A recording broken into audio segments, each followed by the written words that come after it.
Welcome one and all. Today I will be presenting about a junk food tax and whether it should be implemented in our society to fight obesity. You may be asking yourself, what is a junk food tax? It's quite self-explanatory, but let me explain. A junk food tax is one method developed in order to fight obesity and overconsumption of unhealthy foods. This tax can affect a wide variety of foods, but the most common are those with high fat, sugar, and/or sodium levels.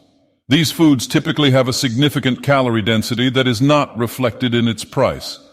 The affected foods are given an artificially inflated price in order to influence the food choice of the consumer. It is also meant to help those with low self-control around these foods because the higher price may force them to choose a better option. Additionally, the money gained from a junk food tax is typically reinvested into education around healthy eating and healthcare. Some countries such as Chile and Belgium have already implemented a junk food tax with positive results. For example, in Belgium, there has been an increase in prices by an average of 29%. This caused consumption of junk food to go down by 3.4%, but the expenditure on it went up by 6.5%. This means people are eating less overall, and the government has more tax money to reinvest. Despite seeing the strong results of my argument, there still remains a counter-argument. This relates to the main reason there is so much obesity. For those suffering from poverty, this cheap, calorie-dense food is the only kind they can afford. Healthy foods such as fresh fruits, vegetables, meat, and fish are too expensive to have when they must also pay for rent and other necessities. So perhaps raising the price of these foods to such a level they could no longer afford would be taking the food right from their mouths. For a deeper understanding, allow me to describe both sides of the arguments. In my based opinion, a junk food tax should be implemented because, 1, it would lead to a decrease in obesity. Whether that decrease is small or large, it would still be an improvement. Of course, eating isn't the only factor that contributes to obesity, but it is a weighty one, and you need to start somewhere in order to solve the problem. 2. With the decrease in obesity, there would inevitably be saved healthcare costs that would have originally been spent on helping those who are overweight.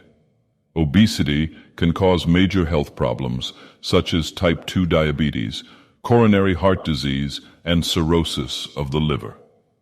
These are all expensive problems to have, both for the government funding the care and the patient with the co-insurance for all the drugs and supplements they will need to stay alive. And finally, my third point. Since there will be a decrease in obesity, healthcare costs, and a lack of worry for health, in that aspect, people will lead happier and longer lives. They will be able to enjoy the capabilities of their strong, healthy bodies and avoid an early grave.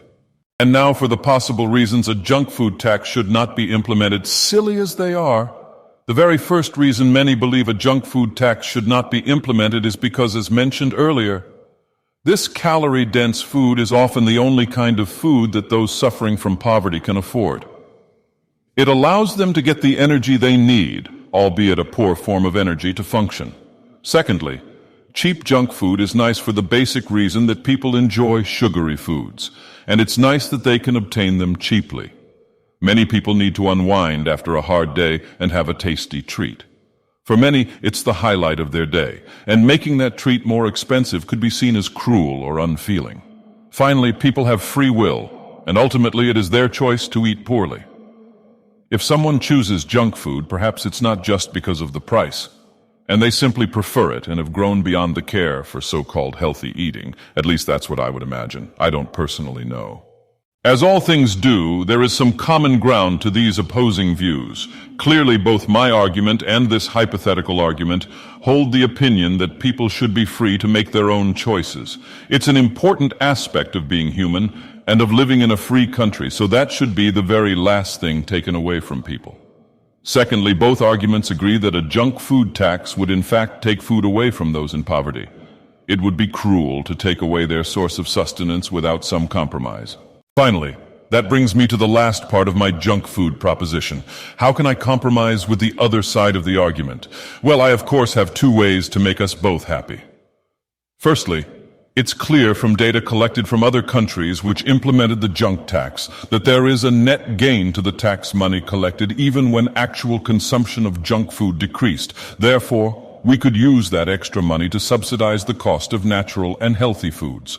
The scales could be tipped the other way in favor of fruits, vegetables, and lean meats, instead of the way it is currently. Additionally, the government could create programs designed to educate adults and children alike about healthy eating and activity. Cities such as Brampton have already implemented programs like this with the Lifestyle Clinic, and it has had very strong results. The person who should be narrating this is living proof of the program.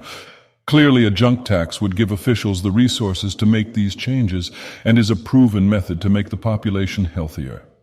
Thank you for listening to my presentation, and I hope you have a wonderful life. Goodbye, mortals. Here are my references.